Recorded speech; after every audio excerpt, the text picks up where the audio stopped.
Meenu ma'am, Nitish Kumar के जिस कदम की मैं जिक्र कर रहा हूँ भाई, कन्हैया कुमार को गिरफ्तार करके निश्चित तौर पे गिरफ्तारी बहुत इंपॉर्टेंट होती है और वो आप खूब समझती हैं। कन्हैया कुमार की गिरफ्तारी चर्चा का विषय है।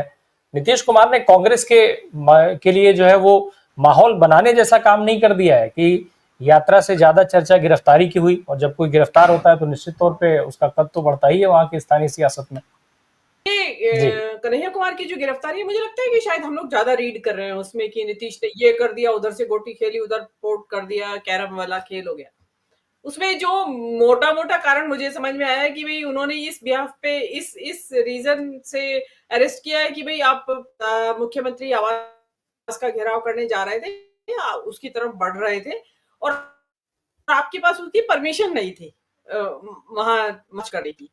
तो और वो मुख्यमंत्री आवास की तरफ बढ़ती हुई भीड़ को रोकना प्रोबेबली पुलिस का कर्तव्य था, क्योंकि भीड़ वहां उत्साही युवाओं की भीड़ है, जो कि उसमें दिखाई दे रहा है कि जो पलायन और नौकरी, मतलब नौकरी और भर्ती या अपनी एजुकेशन की वजह से जो वहां का हताश युवा है, वो डेफिनेटली साथ में होगा। और जब प्रधान मुख्यमंत्री के घर की तरफ भीड़ बढ़ रही है, तो उसमें जो साथ में चले भी ना हो अभी तक, वो भी शामिल हो जाते हैं। तो मुझे ऐसा लगता है कि ये पुल जो उनका ये डिटेंशन जो किया गया, वो एक केवल यही कारण था। उसमें यह है कि इधर कन्हैया को रोक दिया और उधर उन्होंने प्रशांत कुमार का, तो वो ऑटोमेटिकली ही फेल हो गया। भले ही उसमें प्रशांत किशोर ये इल्जाम लगा रहे हैं कि सरकार ने नहीं आने दिया या रोका भीड़ को, या लेकिन कितनी भीड़, आप 10 लाख का दावा कर रहे थे, तो 10 लाख में से अगर भीड़ रोक दी भी गई है तो 50% तो आना चाहिए था, 50 नहीं तो 25% तो आना चाहिए था। तो बता रहे हैं जैसा कि वहां पे वो भीड़ भी नहीं आई है। तो और देखिए, नीतीश कुमार जो सरकार में बैठे, वो अकेले तो डिसीजन लेने वाले हैं नहीं कि कन्हैया कुमार को अरेस्ट करा दें। और अगर हम आपका प्रेमाइस मान भी ले कि भाई इसलिए कराया कन्हैया कुमार को अरेस्ट, तो कन्हैया कुमार को वो अरेस्ट करा के हीरो क्यों बनाएंगे? वहां तो उनकी भाजपा के पार्टी वाले लोग भी बैठे हैं, उनकी तो कन्हैया उनकी आंख का काटा है भाई। सिंस बिगनिंग जब से कन्हैया का उदय हुआ इस देश की राजनीति में, तो तब से कन्हैया कुमार बिल्कुल कांटा बना हुआ है और उनको भा नहीं रहा है कि ये आदमी बिहार की सड़कों के ऊपर चल क्यों रहा है। और अब भीड़ भी थोड़ा उसके पीछे पीछे चलने लगी है। ना केवल चलने लगी, कांग्रेस के बड़े नेता जाने लगे हैं उसकी वजह से कि थोड़ा कांग्रेस की जो जमीन थी उसमें थोड़ी सी अंकुर फूटने लगे हैं। तो प्रोबेबली मेरा मानना ऐसा है, देखिए मैं फ्रेंकली स्पीकिंग, मैं नहीं मानती हूँ कि कन्हैया को हीरो बनाने के लिए उन्होंने अरेस्ट कराया और ये मैसेज दिया कि भाई हम जो है तो बीजेपी के साथ, लेकिन हमारा उधर भी रुझान है और हम ये कन्हैया को अरेस्ट करा के उनको ट्रैक्शन देंगे या उनको थोड़ा सा लेवरेज देंगे हम कि भैया तुम अरेस्ट की वजह से तुम शहीद बन जाओ। हाँ, ये जरूर है कि कन्हैया जैसे जो नेता है, जो आंदोलन से निकले हुए नेता, और गिरफ्तारियां और ये उनकी राजनीति का एक अहम हिस्सा होती है। मतलब उन्होंने प्रदर्शन करा और उनकी गिरफ्तारी ना हो तो उनकी नजर में उनका आंदोलन विफल होता है, और ये फैक्ट भी है। जब आप सड़क के ऊपर आंदोलन कर रहे हैं और वो ऐसे ही और शांतिपूर्ण भी नहीं है कि भाई आप सत्याग्रह कर रहे हैं, तो उसमें अगर गिरफ्तारी हो जाए तो सोने हो जाता है। जैसे समापन के दिन गिरफ्तारी हो गई, तो उसमें डेफिनेटली कन्हैया के लिए अपनी कांग्रेस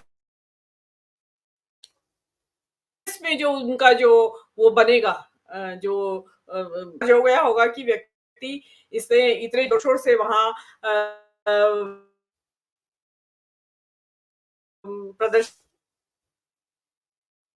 किया या लीड किया कि वो नौबत गिरफ्तारी आप पार्टी के हित में ही आता है इस तरीके से जो आपने बिहार। जी। मीनू मैम, एक चीज और जरा मैं समझ लूं आपसे, फिर मैं आता हूं साकिब प्रबल जी के पास।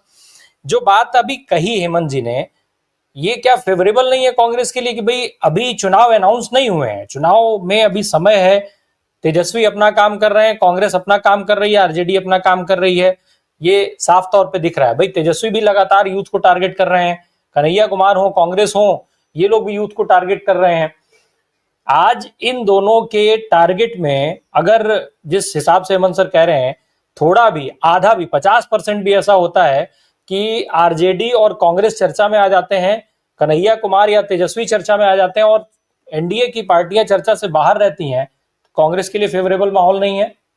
ये जो इस वक्त यात्रा चल रही है और उधर तेजस्वी के प्रयास चल रहे हैं, उधर कम्युनिस्ट पार्टी जो महागठबंधन के जो दल हैं, उनके सभी के अपने अपने तौर पे प्रयास चल रहे हैं। और ग्रेजुअली, क्योंकि अभी इलेक्शन बहुत दूर है तो उतनी तेज तैयारी हमें दिखाई भी नहीं दे रही है। लेकिन अगर चर्चा में आती है, कांग्रेस आती है, तो वो उसका फायदा आरजेडी को भी सीधे सीधे मिलेगा। ये चर्चा में बहुत बार आ चुका है, बहुत अपने यूट्यूब चैनल्स पे बहुत बार चर्चा हो चुकी है कि आरजेडी की सरकार, ऐसा तो नहीं है कि ये तो आप सभी माने बिहार से बैठे हैं कि भाई ऑन देयर ओन, कि भाई अकेले बल पे मुश्किल लगता है हाल फिलहाल की परिस्थिति में। तो उसके लिए महागठबंधन का साथ जरूरी है, उसमें कांग्रेस का साथ सबसे ज्यादा जरूरी है नई उभरती हुई परिस्थितियों में, जिसमें कि वक्फ बोर्ड का जो एक नया डेवलपमेंट हुआ उसके मद्देनजर मुस्लिम वोट को ध्यान में रख, और नीतीश कुमार की जो मानसिक हालत है, जो स्वास्थ्य है, उसको मद्देनजर रखते हुए बहुत सारा वोट बैंक सरकेगा इधर से, जो चर्निंग जिसको वास्तव में कहते हैं कि इधर से उधर उधर से इधर, तो उसको कैप्चर करने वाली ताकतों की जरूरत है। तो जो नीतीश कुमार का वोट बैंक सरकेगा या जो वक्फ की वजह से वोट बैंक सरकेगा, तो उसको आई डोंट थिंक सो कि अपने अकेले बलबूते आरजेडी उसको कैप्चर कर लेगी। तो डेफिनेटली उसके लिए कांग्रेस का स्ट्रांग होना बहुत जरूरी है। और ये जो यात्रा हुई, आप मेरा ये कहना कि कन्हैया, आप कन्हैया को एक भूमिहार या जेएनयू का नेता या एक्स कम्युनिस्ट मान के क्यों बात करते हैं? आप उसको एक कांग्रेस का नेता मान के चलिए ना। कांग्रेस को उससे अच्छा कोई नेता दिखाई नहीं दे रहा था जो जाके बिहार में जाके खड़ा हो बोले। लेकिन ऐसी धरती है जहां पे कि जो वक्ता चार्ज करने वाला हो माहौल को, तो वो चीज, वो उसकी जरूरत थी। और मुझे लगता है कि जितना कन्हैया को ब्रीफ दिया गया था, जिस मैंडेट के साथ भेजा गया था, उसमें से उसने 70% अचीव कर लिया है। बिल्कुल, माहौल बना है डेफिनेटली। क्रिटिसिज्म के लिए तो हम चाहे कुछ है कि लोगों को शायद पर्सनल खुंदक भी है कुछ कन्हैया से, प्रोबेबली ऐसा। तो वो जिसको कहते हैं कि कन्हैया चाहे वहां कुछ भी कर दे, मतलब अपसाइड डाउन कर दे, तो भी कि नहीं, फिर उसमें आ जाएगा तो भूमिहार है इसलिए हो गया तेरा अप्स एंड डाउन। तो उसमें क्या होता है कि दोष निकालना आसान है, लेकिन जहां धरती सूखी पड़ी हो कांग्रेस के लिए, और ये कहा जा रहा हो कि बिल्कुल डिस्कार्ड कर दिया गया हो, कैंसल आउट किया कर दिया जा रहा है कि कुछ नहीं हो सकता भाई इस कांग्रेस का, तो वहां पे अगर मैं ये कहती हूँ कि 500,000 लोग भी अगर कन्हैया के साथ चल रहे हैं, तो it's a big big big achievement as N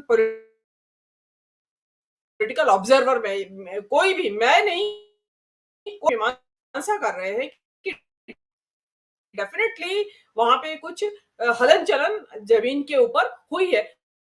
अगर हलन चलन ना होती तो क्या ये इसी दौरान में राहुल गांधी वहां संविधान सम्मेलन करते जाते? क्या राहुल गांधी 5 किलोमीटर चलते? क्या नहीं चलते? क्या क्या सचिन पायलट वहां जाते? सचिन पायलट अब कोई छोटी हस्ती नहीं रह गए कांग्रेस में। मेरे ख्याल से तो सचिन पायलट भावी महासचिव है संगठन के, कांग्रेस के। मेरा मेरा जैसा मानना है, तो उस व्यक्ति का वहां जाना, तो उससे डेफिनेटली एक एक उत्साह का संचार, एक एनर्जी का जो फ्लो जरूरी है वहां पे इस वक्त। क्योंकि जो जो आपके जो मुख्य नेता है वहां के, नीतीश कुमार, जो 20 साल से राज्य का नेतृत्व कर रहे हैं, उनकी स्थिति अचानक से इतना बिगड़ जाएगी कि आउट ऑफ उनको, मतलब समय मिला होगा, पहचान नहीं पाए वो कि मुझे क्या प्रॉब्लम है और मुझे जल्दी से जल्दी इंतजाम कर लेने चाहिए सक्सेशन के, उनके उनके लिए देर हो चुकी है। तो ये जो अफरा तफरी का माहौल है वहां पे, मतलब बीजेपी के पास नेता नहीं है, जो नेता नीतीश कुमार है उनकी सेशन की तैयार नहीं है, और ऐसे के साथ वक्फ बोर्ड बिल ने निकाल दी है। ऐसे जो चल रहा है, इस जो महागठबंधन की तरफ से रणनीति चल रही है, उसमें आई थिंक सो ये सही चल रहा है। कोई जरूरी नहीं है कि अभी से एक दूसरे के गले गलबैया करके गले में हाथ डाल के चला जाए और दिखाया जाए कि हाँ भाई तेजस्वी और कांग्रेस का बड़ा गहरा नाता याराना है। अंडरस्टूड है कि कांग्रेस और आरजेडी जो है वो अलग अलग तो लड़ेंगे नहीं इलेक्शन, और कांग्रेस का तो सवाल ही नहीं है। कांग्रेस, और अगर सोच रही हो कांग्रेस कि हम अकेले लड़ेंगे, तो वो तो आई थिंक सो कि आत्मघाती होगा अगर कांग्रेस ऐसा समझेगी। तो मुझे नहीं लगता कि कांग्रेस ऐसा समझ रही होगी कि हम अकेले लड़ेंगे।